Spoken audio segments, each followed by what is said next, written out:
చిత్తశుద్ధిగా నీకు సేవ చేసెదగాని పుడమిలో జనుల మెప్పులకు గాదు.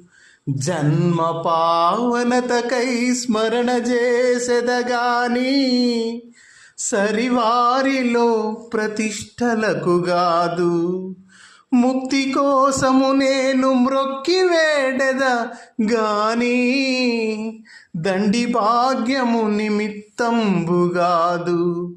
నిన్ను పొగడను విద్య నేర్చితినే కాని కుక్షి నిండెడు కూటి కొరకుగాదు.